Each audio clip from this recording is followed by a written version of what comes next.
J'introduis. Rapidement, on rappelle d'abord les règles de bienséance pour, voilà, il y a des périodes, il va y avoir un moment ou 2 où il y a des intervenants qui vont parler, donc vous restez tous sur, mute pour pas qu'il y ait d'écho et de problèmes, au niveau du son et bien évidemment, on a prévu des moments d'échange. Christophe va, vous donner un peu plus en détail l'agenda, mais dans ces moments d'échange, on vous donnera la parole quand vous lèverez la main, etc., sur le système. Voilà, tout ça pour vous dire que ce soir, on est très, très heureux d'accueillir Arsène Donoda-Vidal. On est très, très heureux à la Société d'Histoire de pouvoir parler d'un sujet qui nous intéresse tous en tant qu'amateurs d'histoire que sont les archives, parce que c'est un vaste sujet, souvent incompréhensible pour nous, donc on est très, très heureux.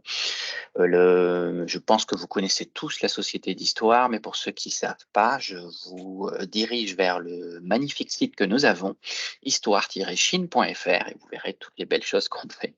Voilà, je ne vous embête pas plus longtemps et je laisse la parole à Christophe pour introduire le sujet de ce soir. Merci à tous. Merci beaucoup David pour ton introduction. Tu dois avoir reçu normalement le PPT sur ton WeChat. Et donc, pour quelques mots d'introduction très rapides avant qu'Arsène se lance dans sa présentation. Donc, comme vous le savez pour la plupart, le club recherche a pour objectif donc, de stimuler, on va dire, d'accompagner la recherche des membres de la Société d'Histoire, donc plutôt des chercheurs amateurs qui ont fait ça pour le plaisir sur notre temps libre, et donc de se repérer aussi dans le monde compliqué des archives sur la Chine et sur l'histoire de la France en Chine. Donc c'est pour ça que ce soir, on est très content d'accueillir Arsène Donoda-Vidal qui va pouvoir nous donner quelques clés un peu de compréhension des archives et de méthodologie aussi pour travailler dessus. Je pense que plusieurs parmi ceux qui sont là ce soir ont déjà eu l'occasion de travailler sur les archives après s'être engagés en fait au sein du club. Et du coup, on rencontrait quelques soucis, mais aussi les ont surmontés, donc ont pu simplement se faire leur propre expérience. Et donc, je sais qu'il y a aussi quelques nouveaux ce soir, qui ont peut-être aussi leur propre expérience d'ailleurs de leur côté. Donc, ça sera le sujet aussi de l'échange qu'on pourra avoir à la fin du club. Et voilà. Donc, en fait, tout ça pour dire que ça fait extrêmement plaisir d'avoir ce sujet ce soir qui vient sur la table et qu'on va pouvoir un peu développer. D'abord, la présentation d'Arsène. Un temps d'échange, un temps de questions-réponses plutôt avec Arsène pour pouvoir un peu étirer, on va dire, l'échange et que vous en ayez le maximum au niveau des connaissances. Après, je ferai une petite présentation en fonction du temps qui nous reste, on va dire plutôt une sorte de petit inventaire des sources qu'on a identifiées, nous, au niveau de la Société d'Histoire. Voilà, très simplement. Et après, on pourra échanger, en fait, voilà, à ce niveau-là, et aussi sur l'avancée, si vous le voulez, de vos recherches au niveau local, on va dire. Voilà, donc je laisse la parole à Arsène maintenant, et puis on se retrouve tout à l'heure. Voilà, merci. Alors, est-ce que déjà tout le monde m'entend? Tout le monde me voit? C'est bon, pas d'écho? Ok, super. Alors, bah merci énormément à toi David et à toi Christophe pour me permettre de parler de ça. Alors, je vais essayer de mettre le PowerPoint. Partager, tac. Ça Excuse-moi, Arsène, charge. Oui. est-ce que j'ai oublié de te présenter, en fait? Est-ce que tu veux te présenter très rapidement en 2-3 mots? Oui, avec plaisir. Donc moi, je suis Arsène Donoda-Vidal, je suis à l'École nationale des chartes en troisième année, qui est donc une école dédiée à l'étude des sciences, d'aucuns diraient auxiliaires de l'histoire, nous on préfère dire fondamentales de l'histoire, donc c'est deux choses complètement, une dénomination différente, mais pour parler de la même chose, donc en gros les archives et toutes les sciences des sources et des matériaux historiques. Voilà, en parallèle, je suis à l'EHESS. Là, j'ai écrit mon mémoire de Master 2 et à l'École nationale des chartes, j'ai écrit ma thèse d'établissement, qui est un petit peu différente de la thèse de doctorat. L'année dernière, j'étais à Taïwan. J'y ai passé un an pour mes recherches qui sont spécifiquement liées à l'expédition française de Formose. Je ne sais pas si certains connaissent, c'est un sujet un petit peu oublié, dans le cadre de la guerre franco-chinoise, donc 1883-1885 en gros. Voilà. Donc voilà, je préfère préciser, hein, je suis pas professeur, je suis encore élève. Je pense que certains d'entre vous ont beaucoup plus de qualifications que moi. Donc voilà, je vais mettre beaucoup de mes cours, etc. Donc il n'y a pas de, je ne me considère pas d'une autorité absolument sans faille. Alors, est-ce qu'on voit le diaporama? Oui, d'accord, parfait. Alors, eh ben c'est parti. Donc j'ai en gros une vingtaine de minutes pour expliquer fondamentalement trois choses. Qu'est-ce que c'est qu'une archive, à quoi ça sert et qu'est-ce qu'on va en faire. J'ai essayé de faire un truc assez pragmatique, assez pratique, pas aller trop loin dans les détails. Et on commence tout de suite si ça vous va. Qu'est-ce que c'est qu'une archive? Alors, qu'est-ce que c'est? Définition, on va aller très rapidement. Définition étymologique, c'est quelque chose de très ancien. Définition par l'usage, donc en gros, le dictionnaire, pareil, c'est un truc très ancien qui sert à faire l'histoire. Ces deux définitions-là, elles sont utiles, mais elles ne nous intéressent pas aujourd'hui. Ce qui nous intéresse, nous, c'est une définition légale qui est très précise, qui est définie dans le Code du patrimoine, article 211. Il faut la connaître par cœur. Je ne la connais pas par cœur, donc je l'ai écrite. Voilà, l'ensemble de documents, y compris leurs données, quelle que soit date, lieu de conservation, forme, support, produit reçu par toute personne physique ou morale, tout organisme privé ou public dans l'exercice de leurs activités. Donc voilà, ça c'est la définition légale d'une archive, et je ne pense pas que ça suscite des lumières particulières dans vos cerveaux, moi non plus. Ça reste quand même très froid. Donc pour s'intéresser à ça, on va prendre quelques exemples plus concrets pour essayer de comprendre un peu qu'est-ce que c'est, pourquoi est-ce qu'on dit que c'est une archive, qu'est-ce que c'est concrètement, pourquoi ça et pas ça. La première chose absolument fondamentale, qui me semble vraiment très importante quand on parle d'archives, c'est de comprendre qu'une archive, c'est toujours le fruit d'une discussion. Alors, pourquoi c'est important de dire ça? Parce que si vous travaillez sur un sujet et que vous allez avoir un document qui dit un certain nombre de choses, il faut toujours se demander pourquoi est-ce qu'on a produit ce document, pourquoi ce document existe et dans quelle discussion il est né. Il y a un peu le côté avec les archives. Je ne sais pas si ça vous arrive ou pas, mais parfois quand on marche dans la rue, on croise des gens qui marchent et on entend un petit morceau de leur discussion, une demi-phrase, etc. Et on se demande toujours, mais comment ils en sont arrivés à prononcer cette espèce de morceau de discussion? Et souvent, on y réfléchit, on dit c'est bizarre. C'est exactement la même chose avec les archives. Les archives, elles sont toujours le fruit d'une discussion, et cette discussion, elle est liée à un contexte de production et à un processus de production. Ce processus de production, il est toujours lié à un certain nombre d'acteurs qui vont produire l'archive ou être à l'origine de la production, et d'autres acteurs qui vont le recevoir. Bon, ça paraît très trivial et ça peut s'appliquer à peu près tous les documents, mais ça reste quand même assez important de parler de ça parce que ce contexte de production, il est souvent lié à la façon dont ensuite on va classer le document et le conserver.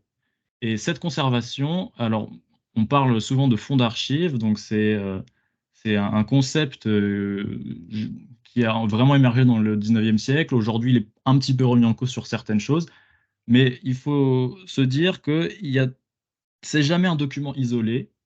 Il y a toujours un contexte à connaître, un fond, de comprendre pourquoi il est arrivé dans ce fond-là, pourquoi est-ce qu'on a eu besoin de créer ce document-là, et ça, c'est absolument fondamental quand on veut savoir qu'est-ce qu'on peut faire avec une archive et ne jamais la prendre comme un document isolé. Alors, qu'est-ce qu'une archive? Il y a une séparation fondamentale dans les archives, c'est la séparation publique ou privée.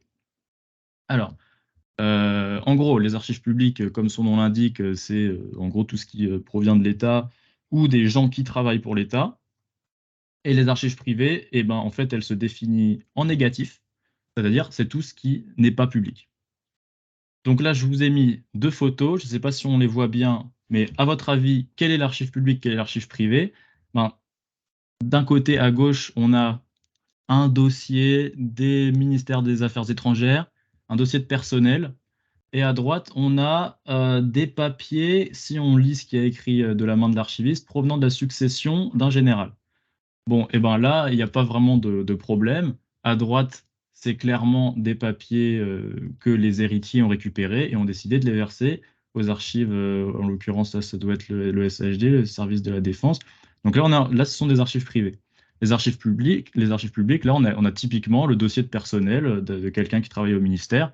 C'est des archives publiques. Pourtant, c'est relativement la même chose. Dans les deux cas, ce sont des papiers qui traitent de la carrière d'une personne.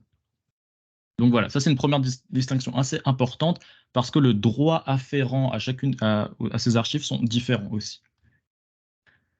Alors, où sont les archives? Il y a une notion relativement importante, c'est la notion de cycle de vie. C'est-à-dire que, en fait, quand on produit un document, au moment même où on le produit, on ne se dit pas, bon bah voilà, maintenant j'ai produit une archive. Je veux dire, par exemple, le PowerPoint que je suis en train d'utiliser actuellement, de la même façon, cet enregistrement qui est en train d'être fait et qui sera mis sur YouTube, euh, on s'en rend pas compte, mais ça sera partie des archives de la Société d'histoire des Français de Chine. Alors, pourquoi est-ce qu'on ne considère pas tout de suite que là, ça va être quelque chose qu'on parle comme une archive? Parce qu'en fait, il y a un cycle de vie. Alors, généralement, on parle d'usage courant, donc c'est-à-dire lorsque c'est encore d'actualité, on ne va pas forcément l'utiliser, mais elle va encore avoir une importance. Puis, on va voir plus ou moins, selon ça dépend le document, mais un archivage intermédiaire, donc ça va être archivé dans l'entreprise, puis définitif, lorsque on estime que là, il n'y a plus vraiment d'importance à garder ça près le producteur. Dans tous les cas, euh, on a souvent l'impression que les archives, c'est quelque chose qu'on trouve aux archives. Alors en fait, quand on dit aux archives, on parle d'un service d'archives. Qu'est-ce que c'est un service d'archives? En fait, un service d'archives, c'est tout simplement un bâtiment spécialisé dans la conservation des archives. Mais en soi, je suppose que certains d'entre vous travaillent dans des entreprises ou des choses comme ça. Il y a toujours un service archive dans une entreprise, ne serait-ce que pour conserver, je sais pas, les bilans comptables, les choses comme ça. Euh, donc, où sont les archives? Il peut y en avoir chez le producteur. Donc là, c'est ce que je viens de dire, typiquement des entreprises. Il peut y en avoir chez des individus, bah, chez chacun d'entre vous. Je suppose que dans les maisons familiales, vous avez un grenier. Bon, bah voilà, souvent il y a des archives, des archives familiales, etc. Et que ce soit le producteur ou l'individu, donc souvent l'individu est aussi le producteur, hein, parfois c'est pas forcément le producteur, et ben il y a un moment où, si les conditions sont réunies, les archives vont être versées dans un service d'archives. Et les services d'archives, généralement ils sont publics, euh, permettent de conserver, de collecter et de communiquer. Donc on parle souvent des 3C pour ça, ces archives. Certains producteurs c'est un cas un peu particulier, ont leur propre service d'archives. Je pense notamment à certains ministères, ministère des Affaires étrangères, ministère de la Défense, sont à la fois producteurs, donc ils vont produire des archives de façon courante, le service de la Défense, ils produisent énormément d'archives, mais ils sont aussi un producteur service, donc ils ont aussi leur propre service de conservation. Pourquoi je dis ça? Pourquoi c'est assez important? Parce que lorsque vous allez vouloir consulter des archives, il faut bien comprendre qu'il y a beaucoup de cas différents, en fait, que ce soit dans le privé ou dans le public.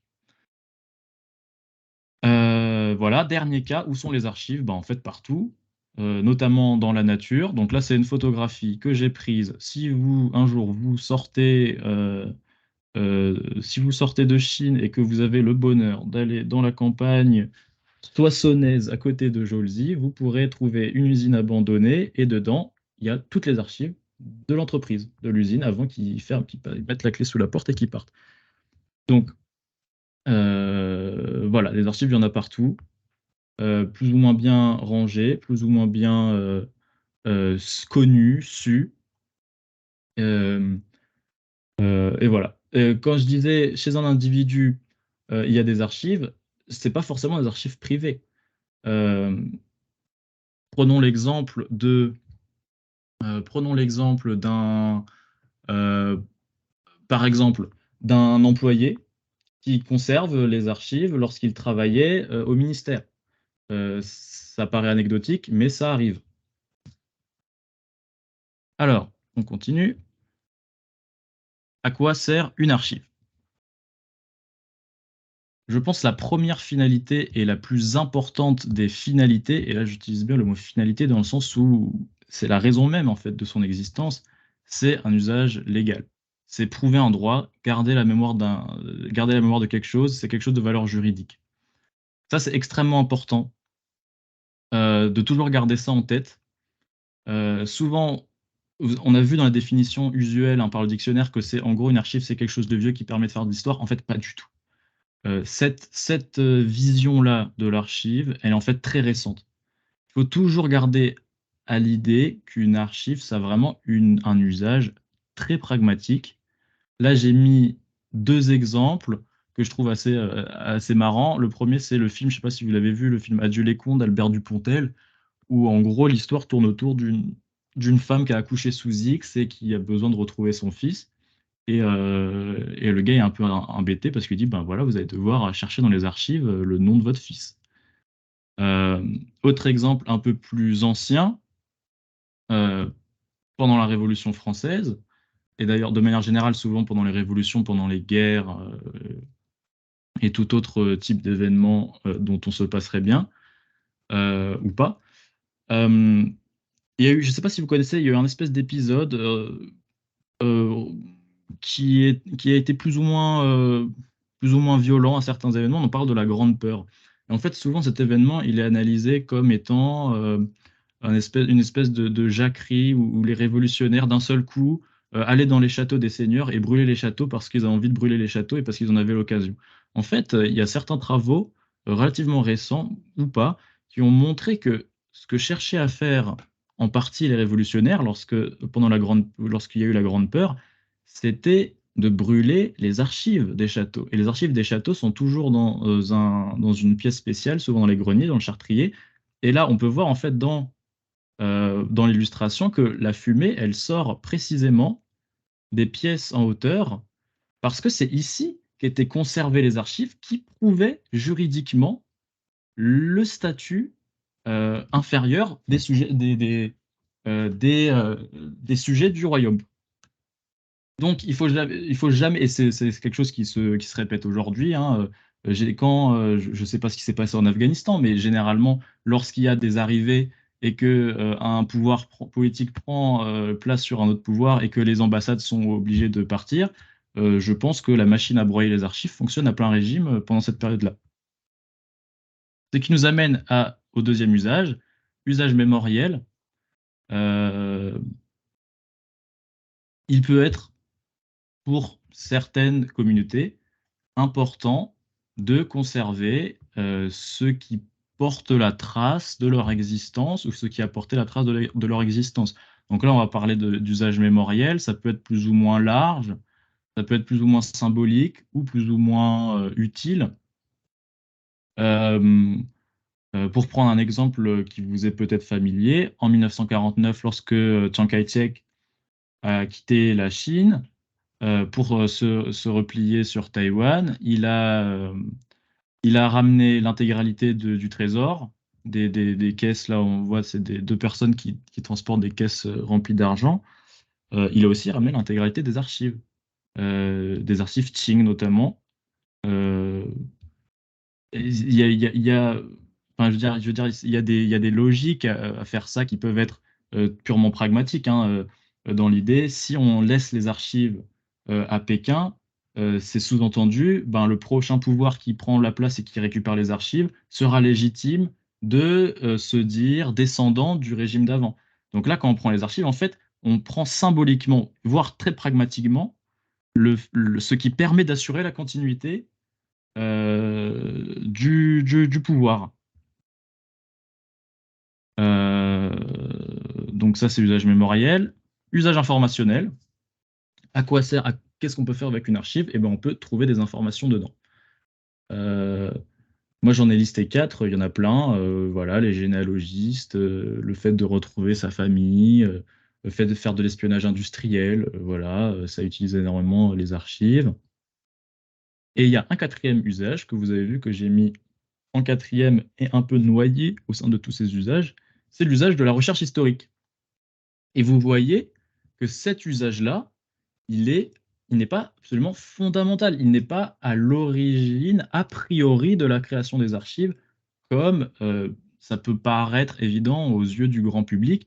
En fait, le fait d'utiliser les archives pour faire de l'histoire, c'est un usage qui est relativement récent en réalité. Pendant longtemps, on a écrit l'histoire sans archives, sans utiliser de documents anciens.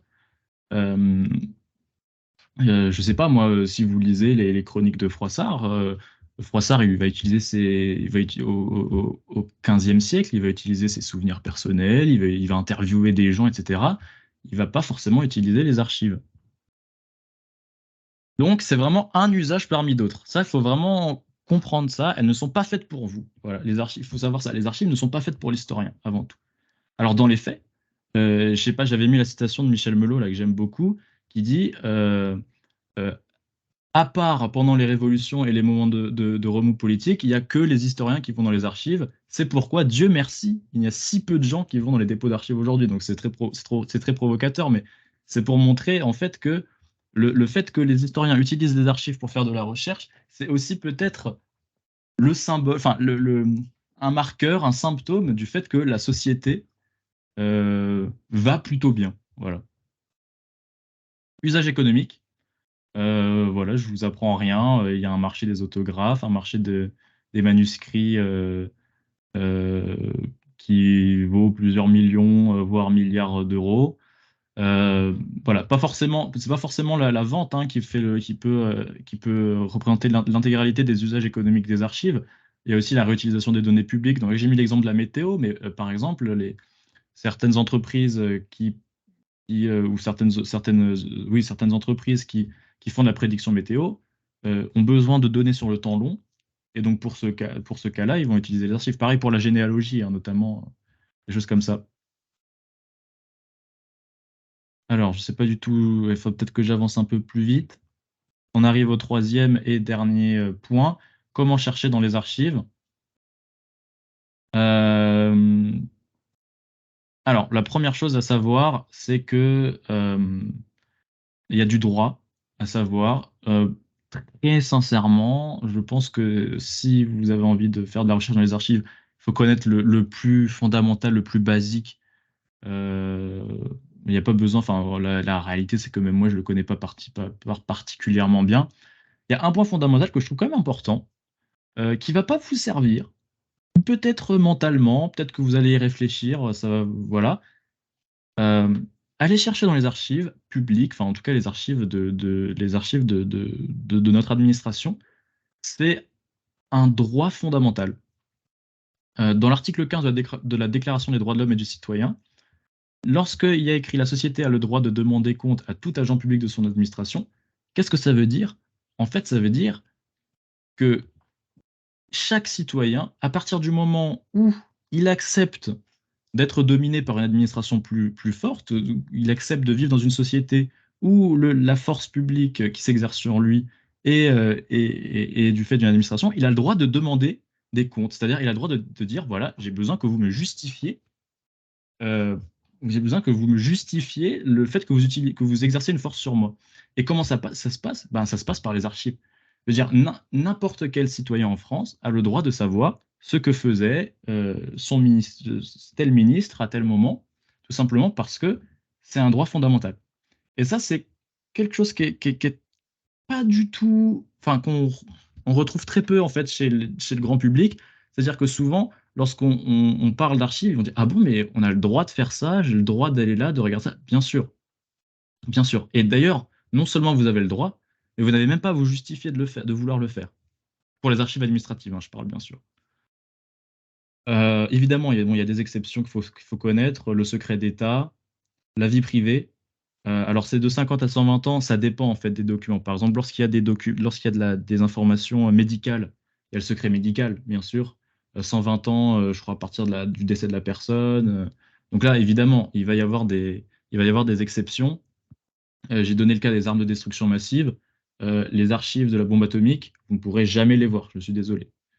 Euh, Pareil pour tout ce qui permet de faire des armes bactériologiques, etc. Ce sont des exceptions. Donc ça, c'est, on va dire, le point fondamental théorique pour les archives publiques. Pour les archives privées, il n'y a pas de réglementation, ça dépend tout simplement du détenteur. Donc là, je mets 3 exemples. Le premier, c'est un journal intime. Bon, bah, quelqu'un a écrit son journal intime. Un service d'archives a accepté de le conserver. Au moment où le versement est fait, le service d'archives s'arrange avec la personne qui verse les archives pour dire, bon voilà, est-ce que vous acceptez que tout le monde vienne les voir? Oui. Est-ce que vous acceptez que tout le monde puisse les reproduire? Oui, non. Est-ce que vous voulez qu'on vous demande avant? Blablabla. Donc ça, c'est le cas pour les archives privées. Mais je veux juste rappeler quelque chose. C'est pas parce qu'une archive est privée qu'elle ne peut pas être dans un service d'archives publiques, hein, bien évidemment. Évidemment. Comment chercher dans les archives? Donc là, maintenant, on va vraiment illustrer par un cas très pratique et voir un peu tout le processus, tout le petit cheminement qui va vous faire partir d'une envie jusqu'à avoir vos fesses sur la chaise du service d'archives. Donc là, je prends un cas pratique parce que j'ai eu l'occasion de travailler dessus. C'est le cimetière français de Dilong. Je ne sais pas si certains d'entre vous le connaissent. C'est un des rares vestiges de la guerre franco-chinoise à Taïwan, donc dans le nord de Taïwan. Si vous voulez faire une recherche d'archives pour un cas particulier, il faut savoir déjà identifier votre cas de figure. Est-ce que vous cherchez quelque chose d'extrêmement précis? Exemple, généalogie, vous avez besoin de savoir le nom de votre arrière-arrière-arrière-grand-père. Bon, bah là, c'est vraiment, vous avez besoin d'une information très pratique, quoi, très pragmatique. Dans ce cas-là, bon, bah, ça c'est plus ou moins la même chose, mais il faut au moins savoir ce qu'on veut. Là, généralement, quand on fait de la recherche en amateur, on a un peu envie de faire une recherche sur un sujet plus ou moins large. Donc là, je vais plutôt traiter de comment faire une recherche sur un sujet plus ou moins large d'intérêt, parce que c'est ce qui permet d'illustrer au mieux comment on brasse des informations, comment on récupère de l'information, etc., comment on la traite. Alors, quand on fait une recherche sur un sujet d'intérêt, il faut se dire mentalement, il faut se préparer mentalement à se dire, bon, voilà, il y a des documents, je sais qu'ils existent, je sais où les chercher. Il y a des documents, je sais qu'ils existent, je ne sais pas où les chercher. Voilà, typiquement pour le cimetière français, bon bah oui, il a été rénové. Il doit très certainement y avoir des documents qui font état de sa rénovation. Je ne sais pas où les chercher. Bah, peut-être dans les archives municipales de la ville, sans doute, voilà. Il y a des documents, je ne sais pas qu'ils existent, mais j'espère les trouver. Donc là, bah, je ne sais pas. Je peux dire absolument n'importe quoi. Je ne sais pas. Peut-être qu'un jour, il y a quelqu'un qui est rentré dans ce cimetière, il a été tellement choqué qu'il a écrit une lettre à sa grand-mère. Peut-être, je ne sais pas. On verra. Là, c'est de la pure sérendipité. Donc, tout l'objectif, ça va être de savoir qu'est-ce qu'on fait pour provoquer un peu la chance de pouvoir trouver les archives. Alors, là, il y a une image que j'aime bien employer, c'est celle de l'iceberg. Souvent, quand on fait une recherche sur un sujet, euh, il faut savoir qu'il y a une force qui nous dépasse. Cette force qui nous dépasse, c'est l'accessibilité à trouver les informations sur ce sujet. Si je vais prendre un exemple tout bête, vous êtes dans une salle et vous savez que dans cette salle, il y a l'intégralité des livres du monde, mais vous cherchez un livre et il n'y a rien qui vous permet de le trouver, bon, bah, vous ne le trouverez jamais. Si vous êtes dans une salle, il y a peu de livres, mais vous savez exactement où est-ce qu'il y a telle page, etc., vous allez beaucoup plus rapidement le trouver. Ça paraît complètement bête, mais en fait, c'est super important pour les archives, parce que souvent, on a un peu un cas d'iceberg. Si je cherche, par exemple, des archives sur le cimetière français de Keelung, eh ben, naïvement, je vais commencer par faire des recherches en tapant cimetière français de Keelung, et puis là, en fait, ce qui va m'arriver, c'est pas forcément le plus important, mais c'est ce qui a été le mieux référencé. Et donc, on a toujours l'effet d'iceberg dans le sens où on va trouver rapidement des choses qui ont été relativement beaucoup exploitées. Il faut toujours se dire qu'il y a plus. Et ce plus, il est difficile à trouver. Alors, que faire en amont quand on veut chercher dans à propos d'un sujet? Donc là, encore une fois, c'est plutôt un retour d'expérience que je vous fais, en fait, hein, plus qu'un cours théorique ou quoi. Donc, le premier truc qui me semble important, c'est déjà de partir avec une mentalité, c'est de se dire que tu n'es jamais la première personne à travailler là-dessus. Donc, ça sert à rien d'y aller tête baissée directement dans un serviette d'archives. Il faut d'abord essayer de savoir qui a travaillé sur le sujet, parce que vous allez voir que beaucoup de gens vont vous mâcher le travail ou ont travaillé avant dessus, même dans les sujets les plus pointus. Là, dans le cas du cimetière français de Dillon, bon, effectivement, la littérature scientifique, elle est pas mirobolante là-dessus, mais on peut quand même trouver des gens qui ont travaillé là-dessus et qui ont prouvé déjà un certain nombre d'archives. Donc, déjà, essayer de récolter le plus possible de ce point de vue-là. L'idée, quand on fait des recherches dans les services d'archives, c'est pas de partir, c'est pas de partir en se disant, OK, je suis un chercheur de trésors et je vais trouver ce que personne n'a trouvé. Pas du tout. En fait, c'est un espèce de grand travail collectif sur le long terme où l'objectif ultime, c'est comment je fais pour économiser du temps. Comment je fais pour avoir le maximum d'informations en économisant le maximum de temps. Parce qu'évidemment, si j'ai un temps infini, je peux aller dans tous les services d'archives du monde et regarder l'intégralité des papiers. Mais en fait, c'est pas l'objectif. Donc déjà, c'est le premier truc. Essayer de faire lire la littérature. Il y a forcément des gens qui ont travaillé dessus et qui ont essayé de partager une partie de leur savoir. Le deuxième truc, c'est se préparer mentalement. Alors pourquoi c'est important? Déjà parce que très pragmatiquement, le fait de bien connaître son sujet va faire en sorte que les recherches vont être beaucoup plus rapides et beaucoup plus faciles. Si on connaît le vocabulaire, si on sait, parce que c'est compliqué quand même, enfin je veux dire, il y a une terminologie un peu complexe. C'est quoi un matricule, c'est quoi une série, c'est quoi un fond, c'est quoi un article, des choses comme ça. Ça va aller beaucoup plus vite. Et de la même façon, ça permet aussi de faire des recherches plus précises. Moi, je veux dire, moi, je travaille sur le cimetière français de Dilong. Si je tape cimetière français Taïwan, bah, en fait, c'est pas les mêmes résultats que si je tape Formose. Vous voyez, il faut connaître aussi son sujet. Si je tape guerre d'Algérie, en fait, j'ai trouvé beaucoup moins de choses que si je tape événement d'Algérie, parce qu'en fait, il n'y a pas eu de guerre d'Algérie aux yeux de la France. Il y a eu des événements. Donc vous voyez qu'il y a tout un travail, quand on fait de la pêche à la ligne comme ça, de savoir quoi chercher. Il y a un truc, ah oui, self-défense des archives. Alors, qu'est-ce que c'est?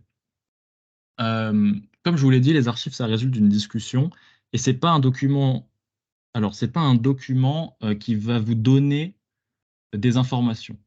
Vous n'allez pas avoir un document qui va vous dire voilà, la réponse c'est ça, je suis porteur de la vérité, c'est ça. Pas du tout. Les archives, c'est quelque chose d'extrêmement complexe à utiliser. Enfin, je veux dire extrêmement complexe. Tout est complexe en réalité, mais ça peut être piégeux. Ça ne vous dit pas forcément la réalité. Vous allez tomber sur un document, vous allez dire ah, c'est super, cette personne a dit ça.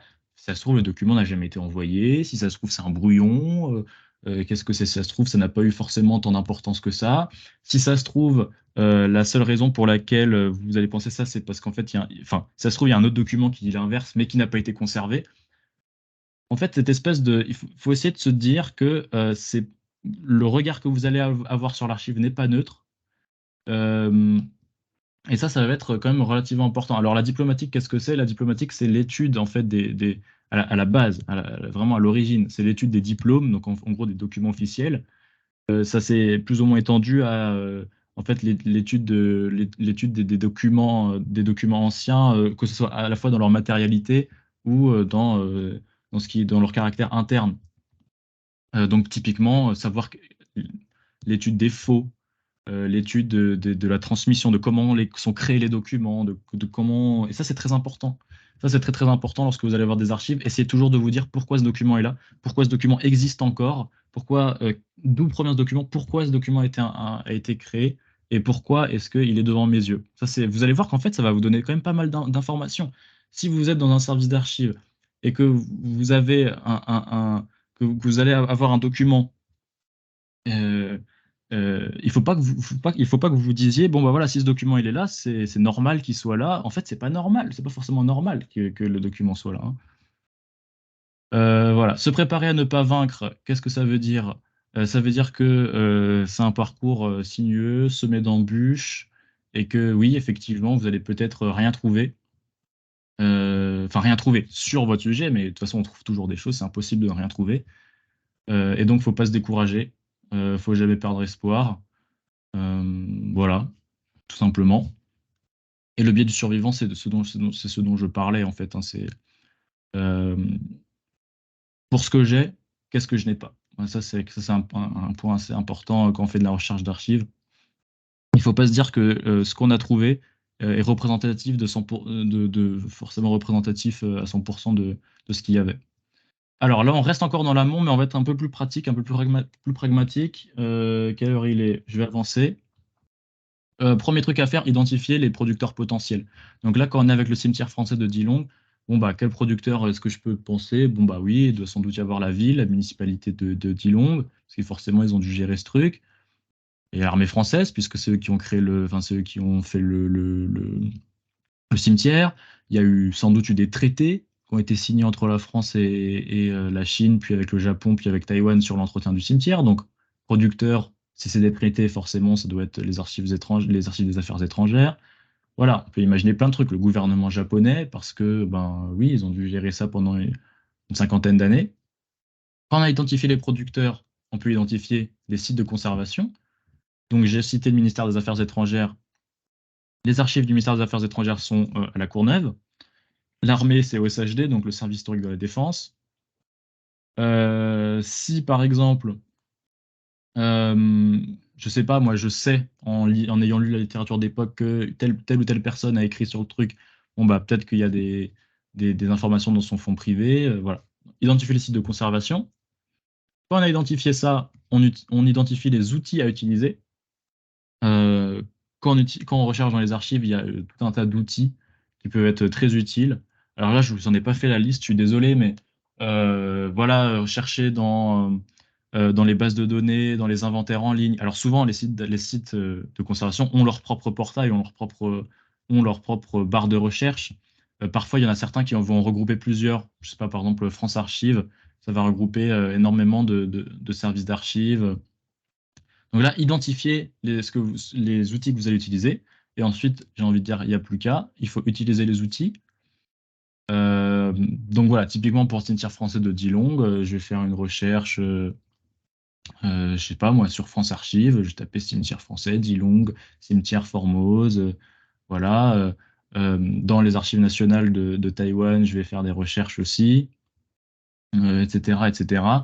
Ne pas hésiter à être boulimique là-dessus, quitte à trier ensuite. Ensuite, on identifie les sources qu'on a trouvées. Donc là, en fait, c'est très idiot hein, ce que je vous dis, mais faut vraiment avoir une espèce de mentalité pragmatique, vraiment petit à petit. Consultez ce qui est consultable en ligne, parce qu'effectivement, il ne vous aura pas échappé qu'un certain nombre d'archives sont numérisées et consultables en ligne. Euh, pour mon sujet, là, enfin pour le cimetière français de Dillong, typiquement, tous les traités signés par la France sont numérisés et accessibles en ligne sur le site du ministère des Affaires étrangères, enfin des archives du ministère des Affaires étrangères, qui d'ailleurs a lancé, je pense, je crois, il y a une semaine ou 2 semaines, leur nouveau site internet qui est super. Franchement, allez-y. Surtout si vous travaillez sur les questions chinoises ou asiatiques, il est génial, il y a plein de nouveaux trucs qui ont été faits. Et dernière chose, lorsqu'on a bien tout identifié, etc., c'est là et seulement là qu'on va se dire, maintenant je vais y aller, je vais me déplacer et je vais venir au service d'archives relatif à mon sujet. Alors, bon, encore une fois, là, je vais dire des trucs qui paraissent vraiment bêtes, mais les services d'archives, c'est compliqué. Les horaires, c'est compliqué. Les modalités de consultation, ça change selon tous les services d'archives. Les inscriptions, etc. C'est galère, malheureusement. Il y en a certains qui sont plus galères que d'autres.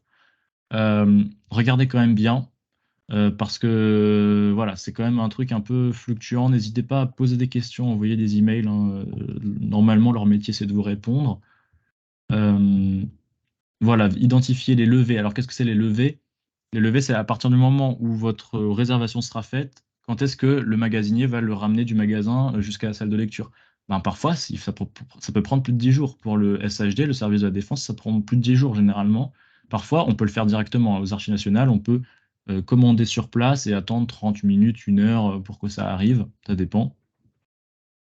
Identifier toujours les cotes les plus importantes. Donc les cotes, en fait, ça va être l'identification d'un article. Identifier ce qu'il faut voir en premier. Puis enfin, moi je préfère faire du plus important au moins important parce que on n'est pas frais après. Franchement, généralement le plus important vous donne des informations les plus importantes, etc.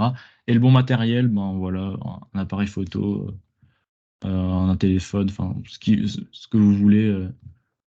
Mais voilà, préparez-vous bien à l'avance quand même parce que souvent c'est pas pratique et d'autant plus si vous vivez pas dans la ville du service d'archives, ça va vous nécessiter des déplacements, etc. Donc organisez-vous bien. Bon, sur place, comment on fait? On arrive, on s'inscrit, super. Ça dépend, hein, parfois on s'inscrit en ligne. Dans tous les cas, il faudra récupérer une carte. Euh, on s'installe et on récupère les documents intelligemment. Là, vraiment, j'ai l'impression de dire des banalités, mais euh, réfléchissez à la façon dont vous voulez consulter vos archives. Si vous arrivez et vous avez un carton où il y a 10 000 documents et que vous avez une journée, euh, organisez-vous. Moi, je sais que j'ai une façon qui est euh, pas forcément partagée par tous. Moi, j'aime bien arriver, prendre tout en photo et me barrer, en gros, concrètement. Euh, Parce que enfin, c'est très fatigant de consulter l'intégralité des trucs sur place. Euh, Chacun fait ses trucs. Il y a des gens qui adorent passer 4 jours à regarder, à prendre en note, etc. Là, franchement, c'est à votre. De toute façon, c'est des choses qu'on plus on y va, plus on va avoir des méthodes de consultation comme on veut. Par contre, truc très important, les métadonnées de la consultation, qu'est-ce que c'est? Notez toujours quel jour vous y êtes allé. Quand vous prenez des photos, c'était dans quelles circonstances, c'était quel carton, avant quel carton, après quel carton. En fait, c'est important. En fait, quand on fait de la recherche, c'est vachement sympa de donner ses sources. Mais alors, au moins pour vous, euh, notez le processus qui vous a amené à exploiter ces sources-là. Parce que parfois, c'est porteur de sens. Pour le cas du cimetière français de Dillon, le fait d'avoir d'abord consulté des sources françaises, puis des sources taïwanaises, bah en fait, ça a une certaine, je veux dire, c'est un certain poids, c'est pas forcément neutre. Le fait que j'ai eu d'abord les archives françaises sur ce qui pour eux c'était, pour eux ce cimetière c'était quoi, ça représentait quoi, qu'est-ce qu'il fallait en faire, puis avoir les sources taïwanaises qui disaient pour eux ce cimetière c'est quoi, etc. C'est pas forcément neutre. Parfois, la première acquisition d'informations, elle peut biaiser un peu le regard. J'ai presque fini, hein. Et en aval, donc après, bon, bah, sauvegarder les données récupérées. Moi, je sais que de manière générale, je prends en photo tout, en tout cas tout ce qui m'intéresse. Certaines personnes prennent pas en photo juste une note. Bon, voilà, chacun fait un peu comme il veut. Toujours est-il que les données, que ce soit des photos ou des notes ou ce que vous voulez, faut les sauvegarder et bien les trier parce qu'ensuite, il faut pas se dire qu'on est arrivé et le fait qu'on ait vu l'archive, c'est bon, on a eu notre information, on a fait notre travail d'historien, on est très rigoureux. En fait, la véritable rigueur, elle arrive après, généralement, parce qu'elle arrive dans la façon dont on va mettre en forme ça et surtout comment on va la travailler. Comment on va travailler sa source, quel angle d'analyse on va avoir dessus, etc. Donc jamais prendre l'archive comme vraiment un gage de vérité qui s'impose à vous et il suffit de la lire et de se dire bon bah voilà c'est bon. En fait pas du tout, hein. C'est vraiment, faut vraiment se rendre compte hein, à quel point c'est des documents qui sont parcellaires, hein. C'est partiel, c'est partiel, partiel et parcellaire quoi. Voilà, dernière slide. Merci. Je sais pas du tout combien de temps j'ai duré. Sans doute trop longtemps. Alors, j'ai pas. J'aurais aimé faire une petite liste des principaux centres d'archives où on peut aller en France pour là-dessus, mais je me suis dit qu'on pourrait attendre soit les questions, soit je sais pas quelle autre occasion. Mais voilà. J'ai plus ou moins dit ce que j'avais à dire. N'hésitez pas, si je suis allé trop vite sur des trucs, à m'arrêter. Là, comme on est chacun devant son écran, etc., c'est vrai qu'on a un peu l'impression de parler à un mur. Donc, je ne sais pas du tout à quel point c'était clair ou pas clair, parce que voilà, je ne pouvais pas voir vos visages ni rien. Mais bon, voilà, j'ai plus ou moins dit ce que j'avais à dire. Et maintenant, je laisse la parole à nos chers hôtes pour la suite. Merci à tous. Merci beaucoup, Arsène. Pour te rassurer, c'était très clair et très intéressant.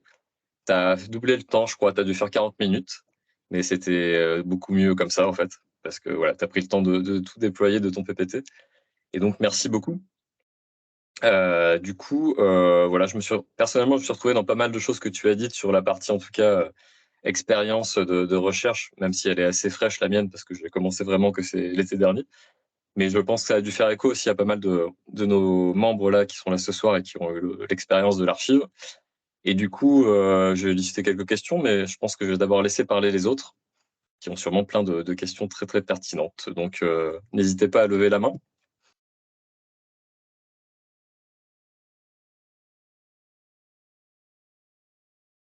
David, est-ce qu'on a des demandes? Pas de demande, les gens sont timides, donc vas-y avec une première question et puis on verra si les gens s'ouvrent un petit peu plus. Il faut pas avoir peur, hein. Du coup, alors, je vais puiser dans ma liste. En quoi ça t'a aidé, du coup, d'être un historien archiviste? Est-ce que ça t'a vraiment apporté un plus, selon toi? Oui, c'est une bonne question. Je dirais que, en fait, sur le coup, je m'en suis pas rendu compte. Je m'en suis surtout rendu compte. Enfin, en fait, je commence tout juste à m'en rendre compte. euh, Notamment, en fait, si tu veux, il y a un peu un équilibre. C'est-à-dire que quand tu es historien, tu vas souvent beaucoup travailler sur l'historiographie. Donc, en fait, l'historiographie, c'est comment on écrit l'histoire, comment on fait pour écrire l'histoire, quels sont les grands mouvements, les fameux turns qu'on écrit l'histoire, pourquoi c'est important, voilà, je suis telle personne, j'ai tel point de vue là, j'ai tel biais, etc. Et quand on est archiviste, on va avoir un peu la même chose, mais du côté source matérielle, c'est-à-dire, voilà, cette source-là, qu'est-ce qu'elle peut avoir de dangereux, pourquoi c'est ce que cette source, enfin, comment il faut avoir comme point de vue quand on a ce source-là, etc.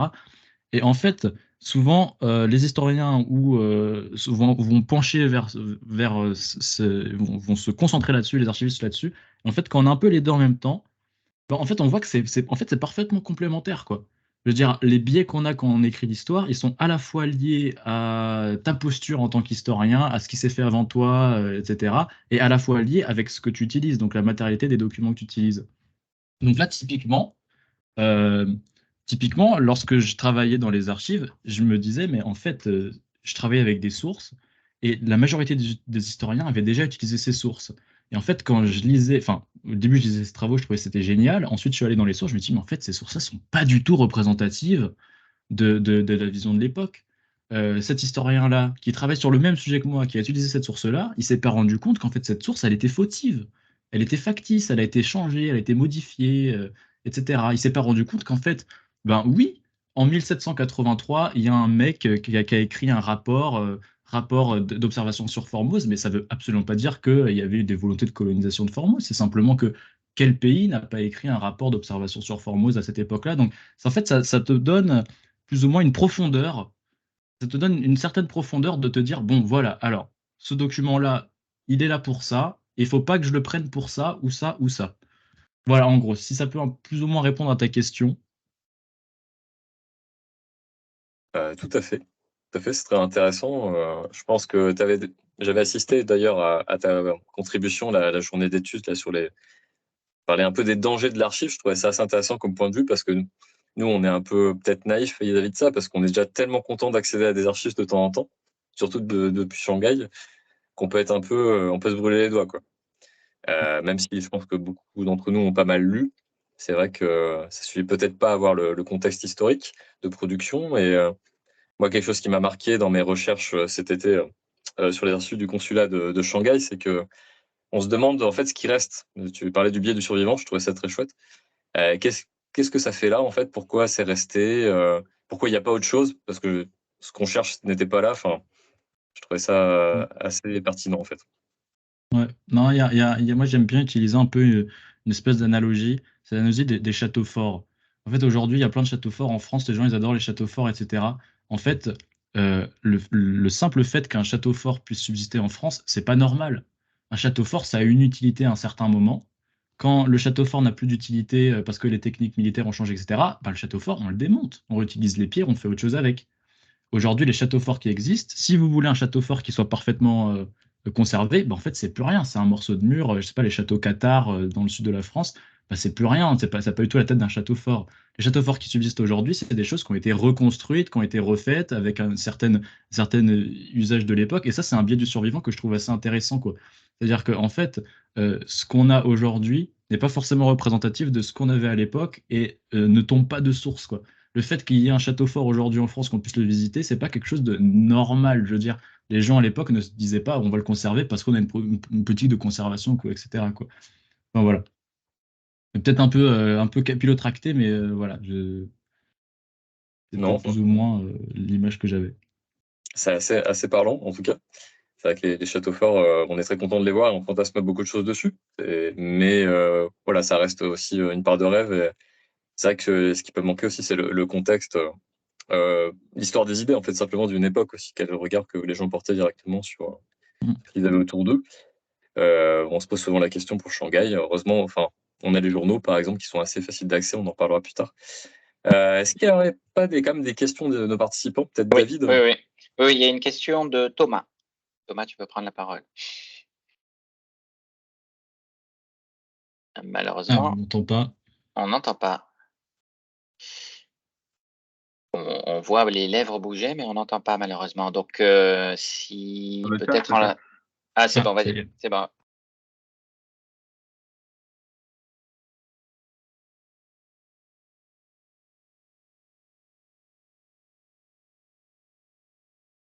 Non,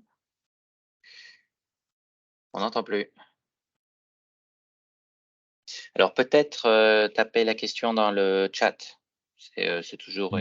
une solution. Ça sera peut-être un petit peu plus long, mais ça passera. Il est en train de taper. Est-ce qu'il y a quelqu'un d'autre qui a une question? Je peux la prendre en attendant. Alors on a Alexandre, non? Oui, Alexandre. Oui, une question sur la lecture, puisque c'est souvent un problème important, c'est-à-dire qu'on accède à une archive, quelle qu'elle soit, et il peut être extrêmement difficile de la lire parce que les caractères ont changé, parce que les expressions ont changé. Il existe effectivement un certain nombre de lieux où on peut se renseigner, mais c'est un point important. Peut-être vous avez des informations intéressantes sur ce sujet. Oui, bah, excellente question. C'est vrai que j'en ai pas du tout parlé. Le fait de lire les écritures anciennes, on appelle ça la paléographie. C'est une Absolument. science. Moi, dans l'école où je suis, l'École nationale des chartes, on est formé à un diplôme qui s'appelle archiviste paléographe. Donc c'est juste comme ça pour souligner l'importance que c'est en fait de pouvoir comprendre de façon claire un document. C'est compliqué. Alors, pour les écritures françaises, il y a un certain nombre d'aides en ligne. Souvent, allez dans les sites internet des services d'archives. Souvent, ils ont une rubrique paléographie. Et en fait, vous allez voir, c'est très sympathique. Vous allez retourner à l'école parce que c'est vraiment de la pratique. Il faut vraiment lire, lire, lire, lire et lire. Et donc, souvent, ils vont proposer des petits exercices ou des manuels.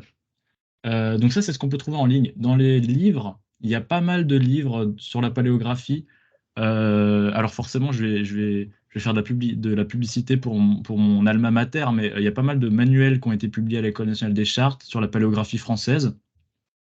Là, pour la question de la Chine, je connais pas forcément de ressources sur la paléographie chinoise. Euh, Sans doute qu'il y en a. Toujours est-il que ça prend longtemps. J'ai beaucoup de documents, j'ai du mal à comprendre certains mots, etc. Et d'ailleurs, même si on les comprend, parfois le sens des mots change. Donc c'est vrai, c'est un véritable exercice qui n'est pas facile. Toujours est-il que si vous souhaitez vous former à la paléographie, il y a des formations continues dans les universités. Alors là, c'est en France, je suis désolé, je ne sais pas du tout si c'est le cas en ligne. Il y a des formations continues. Dans l'école des chartes, il y a des formations continues. Il y a des manuels et il y a des exercices en ligne. Allez en ligne euh, pour la paléo française. Je pense qu'il doit y avoir la même chose dans les langues européennes. Merci, merci. Le site de l'école des chartes a des éléments d'ailleurs. Oui, tout à fait. Ils font une formation. Je crois que ça s'appelle TELEM, leur truc. Peut-être bien, Mm, oui, je ne me mm, souviens plus, mais tout à fait. c'est assez bien fait. Il y a toute une série d'éléments à la fois en termes de dictionnaire et Mm, en termes de format des mm, lettres et de la manière de lire les différents documents. mm. Oui, oui, vous savez qu'en fait, l'écriture évolue très rapidement. En 50 ans, la forme des lettres va complètement changer. Et donc, il faut vraiment. C'est vraiment quelque chose qui s'apprend petit à petit sur le tas en faisant, faisant, faisant, quoi. Alors, du coup, la question est sans doute arrivée dans le Oui. chat. Oui. Alors je vais te la lire. La question était: tu as parlé de Mm. la réglementation en France, mais qu'en est-il en Chine? J'imagine qu'on parle de Vaste Chine question. populaire. Vaste question. Alors, pour être tout à fait honnête, je n'en ai aucune idée, tout simplement parce que je n'ai jamais cherché d'archives en Chine.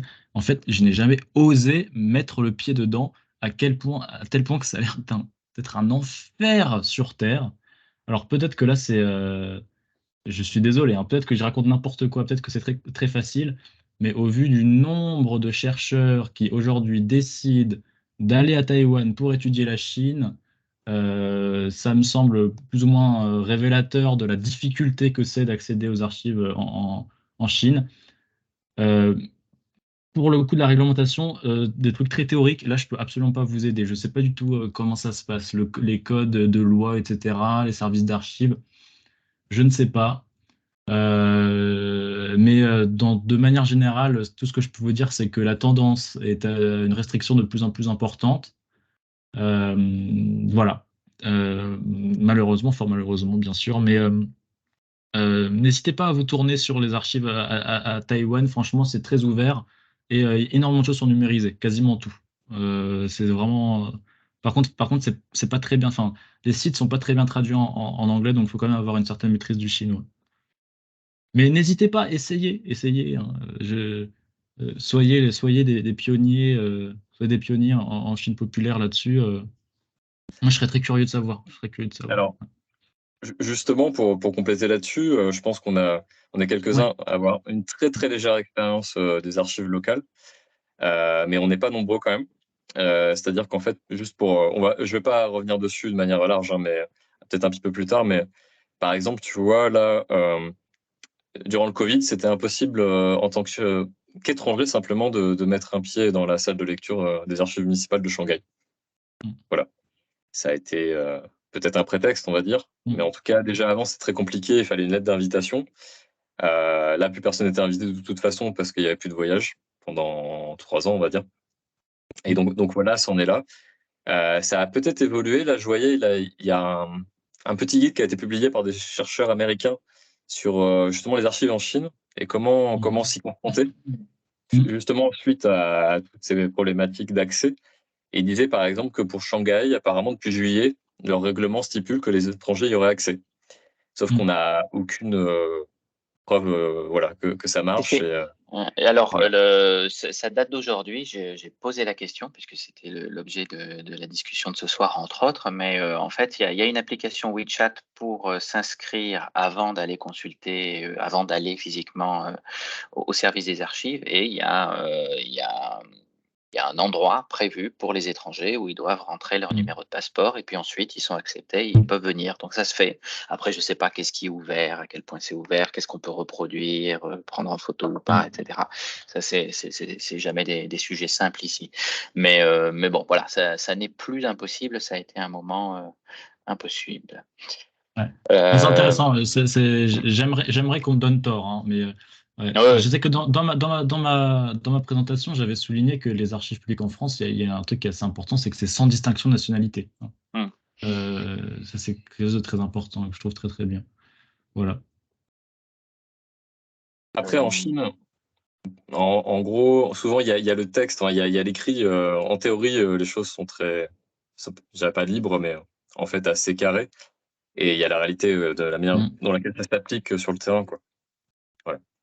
Non, mais franchement, là, je suis vraiment ouvert à tout retour d'expérience là-dessus parce que là, pour le coup, complètement béotien en la matière.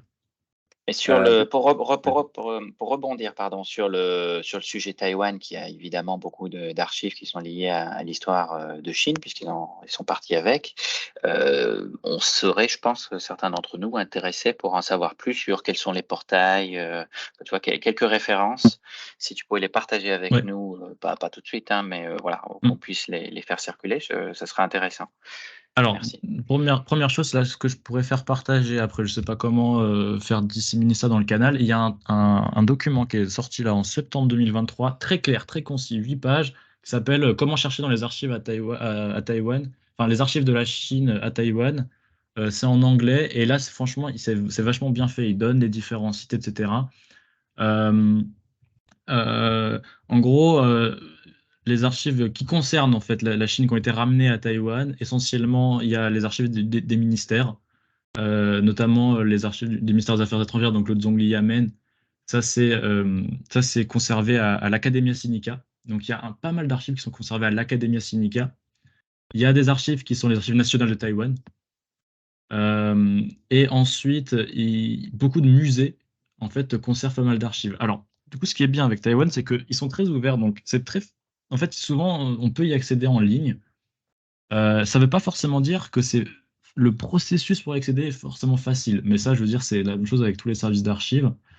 Pour mon sujet, moi, je sais que j'ai eu l'occasion de travailler avec donc l'Académie Sinica, avec les Archives nationales de Taïwan, avec les archives de différents musées, le Musée national d'histoire, et à chaque fois, c'était en ligne.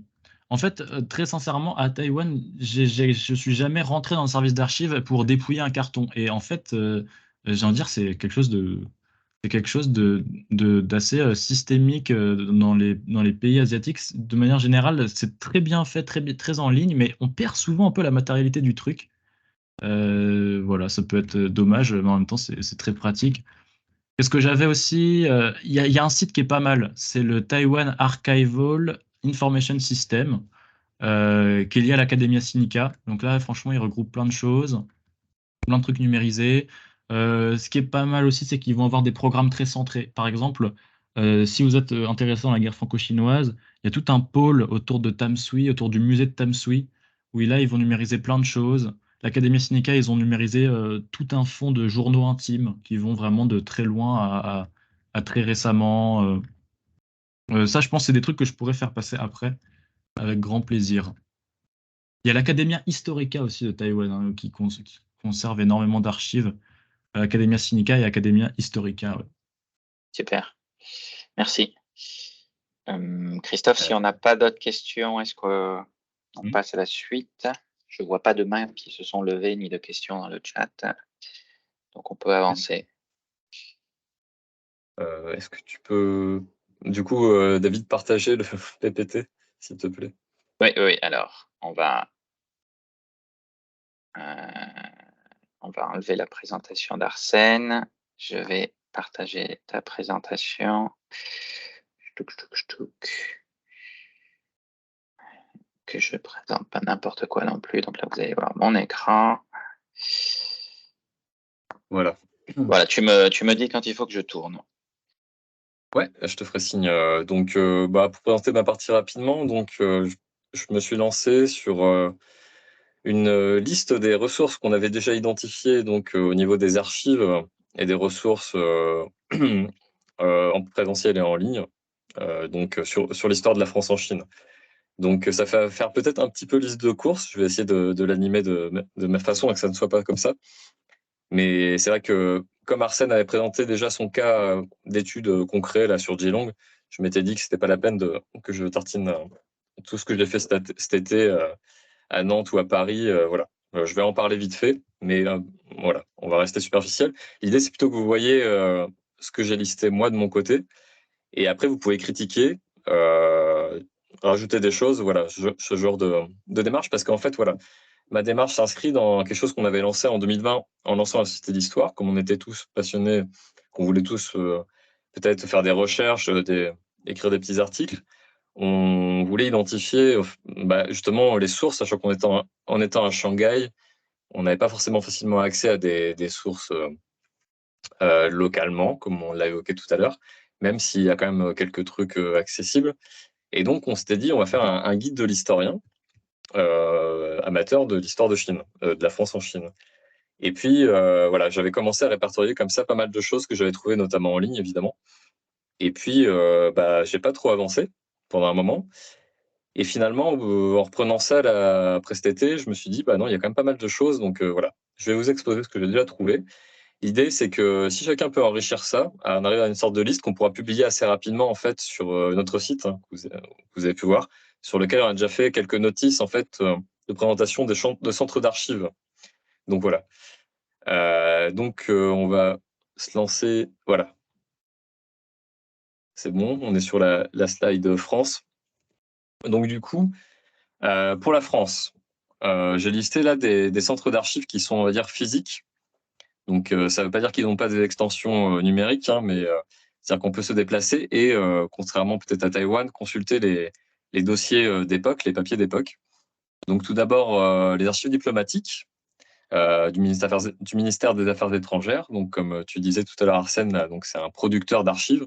Ce sont ses propres archives qui correspondent à la fois au poste diplomatique, consulat, ambassade, et aussi au ministère, donc à l'administration centrale.